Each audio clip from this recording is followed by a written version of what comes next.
People consider the following to be civic responsibilities: reporting your income by filing your taxes, registering for selective service, also known as the draft, obtaining your education as a child, where we're thought to develop the skills needed to contribute and function effectively in society.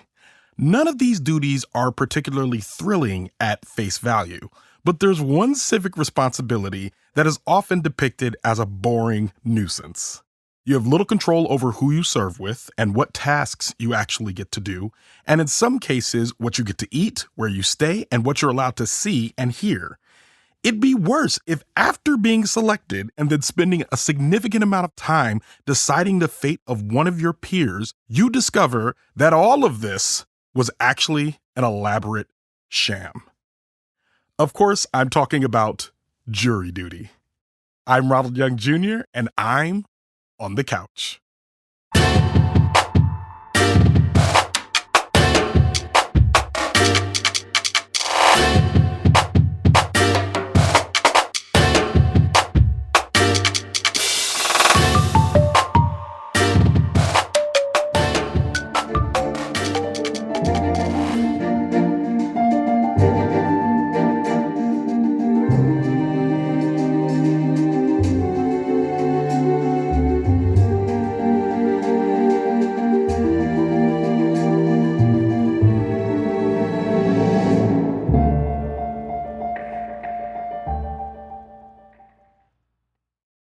All right.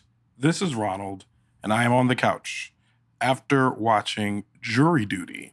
Jury Duty on Amazon Prime, created by Lee Eisenberg and Gene Stupnitsky, directed by Jake Szymanski, starring Ronald Gladden, James Marsden, Mekki Leeper, Edie Modica, Ishmel Sahid, David Brown, Cassandra Blair, Maria Russell, and Kirk Fox. And for a complete cast listing, you can check out the link in our show notes. All right, Jury Duty.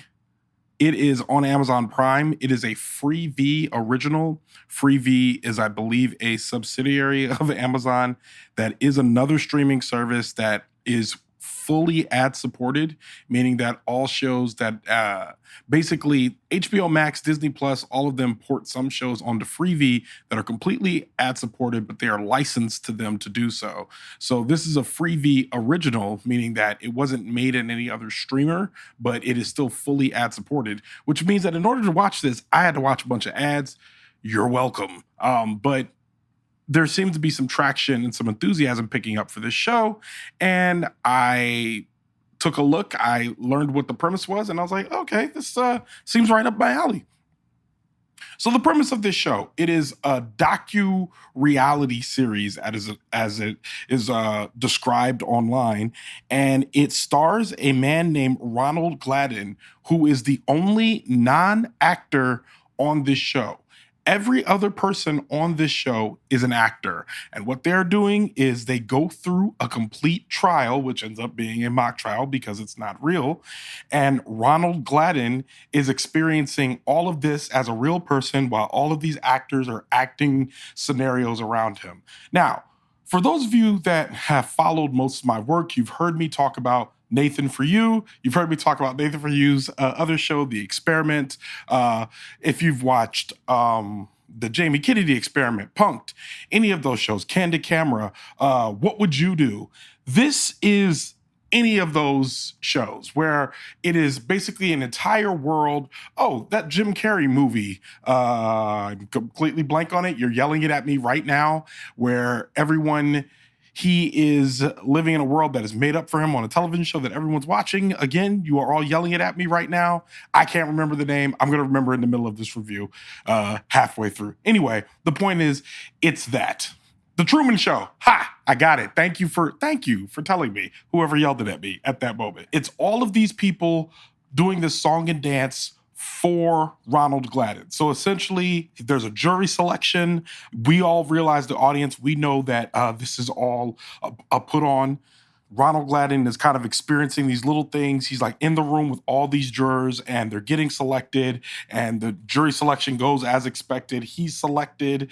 It first starts off with, kind of the jurors trying to make excuses to not be on the jury and they're acting that out for Ronald. I know it's confusing because I am also Ronald, but I am not this Ronald. I don't talk about myself in third person. I try not to anyway. So they're all doing this song and dance about not wanting to be on the jury. And then, the jury is assembled and it's 12 of them and 2 alternates. So 14 people total. But also the judge is an actor, the plaintiffs are actors, and the defendants are all actors. This is a very charming show.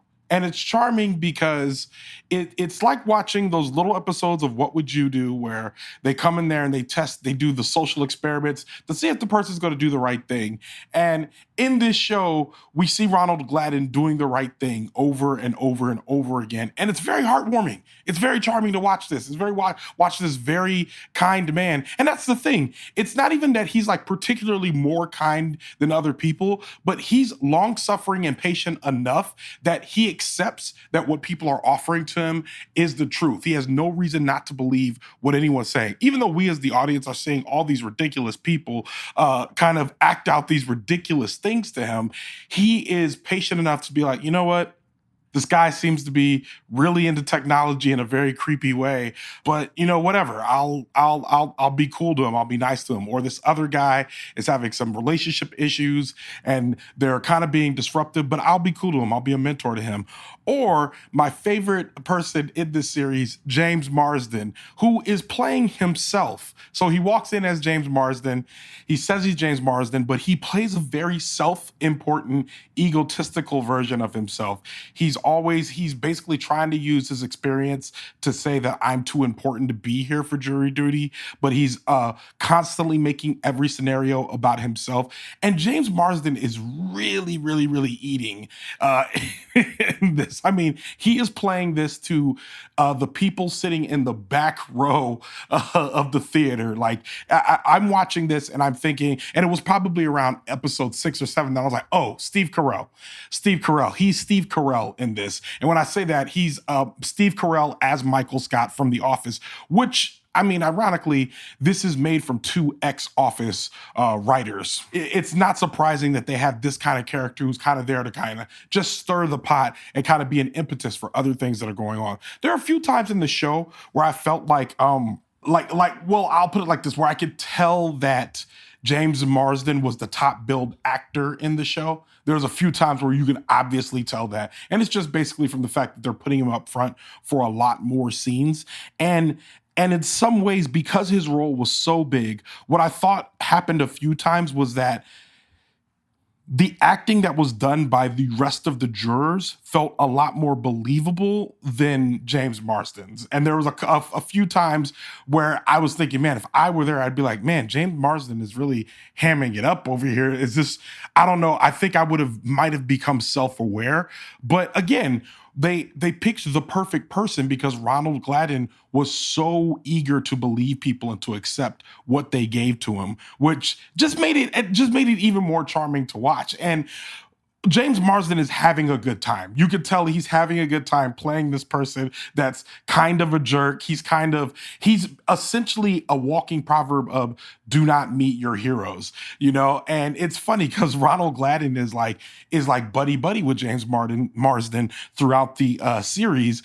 And you could tell that at some point he's like, do I even like this guy? Do I want to be friends with him? But he's long suffering and he continues being friends with him, even though James Marsden is like ruining everything for the entire jury.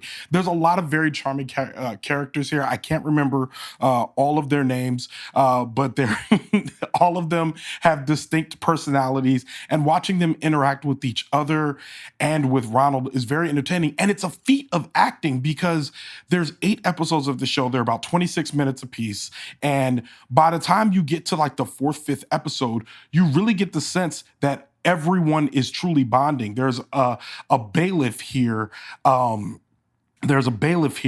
And she really embodies what a bailiff like is and does. Like I 100% believed her performance. Her name is Rashida. I did not pull up my pronouncer, so I will not butcher her last name, but it starts with an O. And what I like about her performance is she plays every cranky bailiff I've ever seen in any courtroom, where it's just like, I don't really want to deal with this.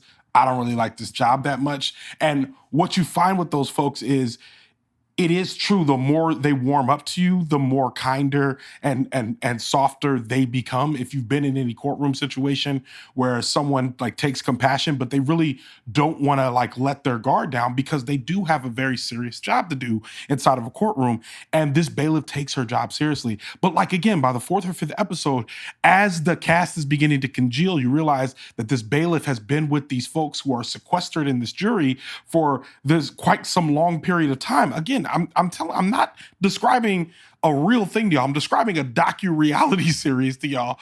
And what they're acting in this moment is this sense of bonding, where they're all now becoming cool with the bailiff, and she's cracking jokes with them, and she's kind of like, being sweet to them in a little bit, but still like in a stern way. And even the way they're relating to one another, it really becomes this very real coming together of all of the cast. They just all begin to kind of vibe with one another in a way that just didn't feel like acting. It really felt like true bonding. And I understand that they were together the whole time, so I imagine it probably was, in a lot of ways, true bonding. But I was trapped on a bus for like 10 hours some years back. I remember I was on a bus on the way from Reston, Virginia, to my home at the time, which was in Lorton, Virginia. And that is a trip, that commute normally took about an hour and a half to 2 hours. And there was a snowstorm that happened in the middle of rush hour traffic, and everyone else left way earlier than I did. So I got stuck on a bus for 8 to 10 hours. And there was a period of time where I made friends with a bunch of strangers on the bus. It was all people who didn't expect to be on the bus this long, did not expect to still be talking to each other. And we kind of like bonded in a way that was like, in a way that like after that, we stayed in contact, still texted each other, checked in, that type of thing. But in the moment, you have this eclectic group of people who are all in a situation that is not normal. And I'm realizing this. It's not really normal for adults to spend an extended amount of time with people that they are not in relationships with, that they don't have families with, that they don't work with. So anytime you get like this set of like a motley crew of people in a room, when the bonding starts to happen, it really does become one of those moments where it's like, oh, I thought you were this and you turned out to be this, and all those. And those moments kind of happen over and over again in the show. And even though it's acting, it is a feat of acting, because I believed it. But like episode 4 or 5, I believed it. And there's only one person who's not acting on this show. He's bonding with them. And, as they push forward into beyond, and I won't spoil like how the rest of the show goes or when the reveal happens or any of that, but even when they get to those moments, you really just get the sense that everyone was having a good time, and Ronald Gladden really was the impetus for all this, because he was a good and kind person and was earnest with everyone. So all of that being said, I binged through the whole thing in one evening after recommendations from 2 or 3 people. Really enjoyed it. Would definitely recommend it to folks. I give it a solid 4 stars out of 5. And I think, again, the only takeaways I really had from it, or the only things that I think hurt it a little bit, was I definitely thought there was a few times when James Marsden maybe was... I was enjoying his performance, but there was just times when it just felt like he could have dialed it back a little bit. And the parts where it was becoming the James Marsden show, I really like James Marsden, but like watching it become the show just felt like they kind of drifted a little bit. And I think, there was more... I just feel like I know I can't put my finger on it, but there was something missing in terms of where I thought the case was going and how I thought the reveal would go. But I mean, all of those weren't like that much of a setback for me, because I still think it's a 4-star show. Really enjoyed it. If you like Nathan For You, if you like The Experiment, it's going to be in that vein of show where it's just like, like a pranky show, but like, as they say on The Office, a guten Pranken, a good prank, as Dwight would say. So I enjoyed it.